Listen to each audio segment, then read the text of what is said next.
Hello and welcome to Brand Your Passion, the show that helps you turn the thing you love the most into something that people know and love you for.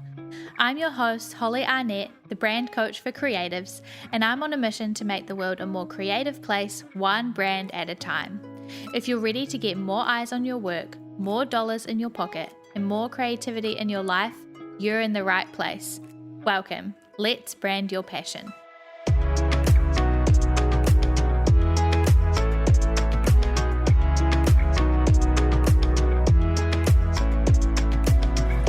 Hey everybody, and welcome back to another episode of Brand Your Passion. In this week's episode, I want to talk to you about what is included in a brand strategy and what you should have in that document. Because I know that in past episodes, we have talked about what brand strategy is, what the heck is it all about, like why should you be using brand strategy? Why is it important? Why is it something that you need to think about? We've covered all that, but now we need to talk about what actually goes into that document and what you need to be included. Are you ready? Let's do it. My main thing about brand strategy documents is that it really doesn't have to be long. I've seen a lot of people, and I've already broken this myth on my Instagram because it grinds my gears. I have heard a lot of people brag about how long their brand strategy documents are and put out this expectation or this feeling or opinion that the longer the brand strategy, the better, and the more pages that it has, the more impressive it is, and blah, blah, blah, on and on. I 100% disagree with that. I am of the opinion that brand strategy documents, along with anything that you use for your brand, needs to be useful first and foremost. So it needs to be really practical and useful for you or anybody else who's going to be using it to actually use. So that means that if your brand strategy document is 100 pages long, nobody is ever going to want to read 100 pages about your brand, especially if it's like quite technical or goes into technical or complicated things about your brand. No, we don't need 100 pages of that. So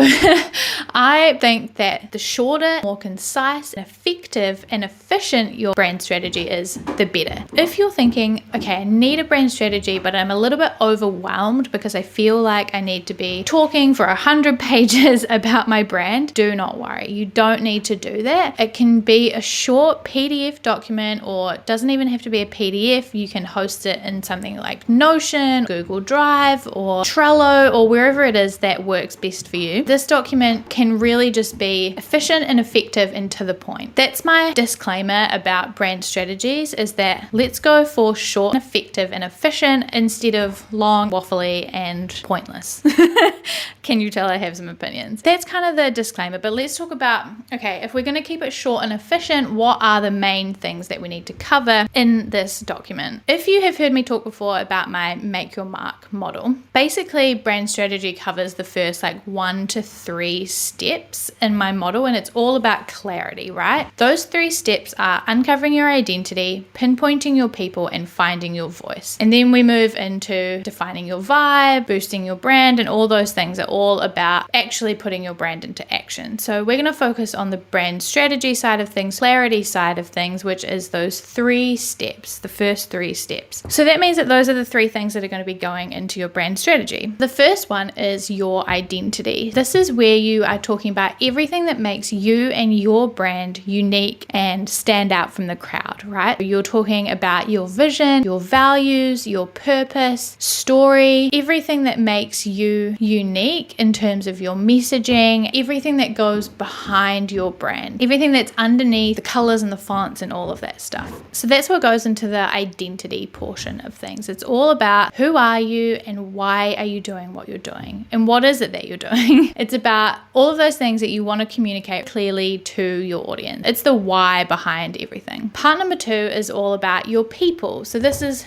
who, right? This is who are we talking to? What are they all about? And I've talked a lot in other places about what you should be thinking about in terms of who your people are. You don't need to worry about things like how old are they? How much money do they make? Where did they go to school? Those kinds of things. What you do need to worry about is who are these people and what is important to them? What are their needs? What are their struggles? What are their desires? What is their personality like? These things are all super important. And then once you've figured those things out, you can think about, okay, where do they hang out? Who else are they following? Who else is in my industry that they are connecting with and working with? How can I position myself for my audience in between those other people that they are working with or engaging with online. So that is your people. You want to include all those things, personality traits of your people, what are their struggles and their needs and their desires, where do they hang out, how do they interact with brands. All of these things are what you want to be thinking about when you are thinking about your people and what you should be including in your brand strategy. Step number 3 is thinking about your voice. So this is the third section that should be in your brand strategy. Your voice is all about how you speak. It's all about your personality and what you want to get across to your audience about you. So here you want to be thinking about your voice and your tones, the content that you're talking about, and the platforms that you're talking about them on. Those are the 4 elements of your voice that you need to be thinking about. You can also think about how you want your audience to feel when they interact with your voice, when they hear your voice. How do you want them to feel? How do you want them not to feel? Word bank, I like to call these like my Holly-isms or like Amy-isms or Kate-isms, whatever your name is.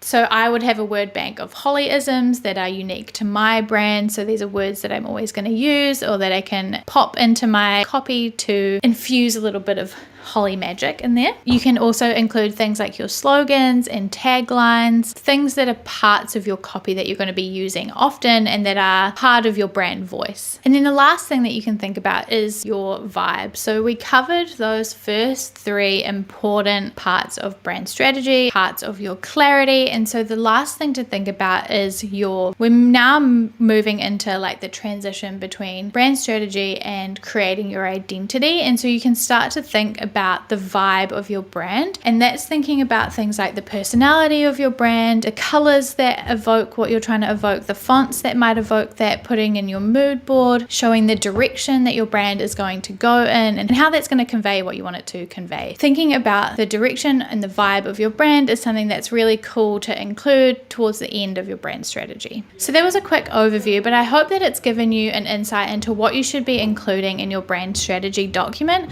So just to recap, it's the first 4 parts of my Make Your Mark model. So firstly, we have your identity, covering your identity and everything that makes you unique, the why behind what you're doing. Secondly is your people. We want to pinpoint your people and uncover who they are and what they're all about. That's the who of your brand strategy. Then we have your voice. This is how you speak and how you communicate and how you want your brand to come across. How are you going to communicate what your brand is? And then lastly is defining your vibe. And this is all about like the what of your brand. Okay, we've discovered why and who and how, but now let's talk about what we're actually going to do, what it's potentially going to look and feel like going forward. So I hope that's been really helpful. That is just an overview of what goes into brand strategy and what you should be including. As always, if you have any questions or you want to know any more, you can let me know in the comments, DM or tag me on Twitter. However you want to communicate with me, that's fine. And if you are interested in going through this brand strategy process with me, have it done for you and get to go through the workshop process and then get this brand strategy document beautifully, wonderfully packaged and delivered to you, then you can click the link in the description, follow through and check it out, have a look at what's included and what the process looks like, and then you can sign up because I have a few more spots left before the end of the year. I would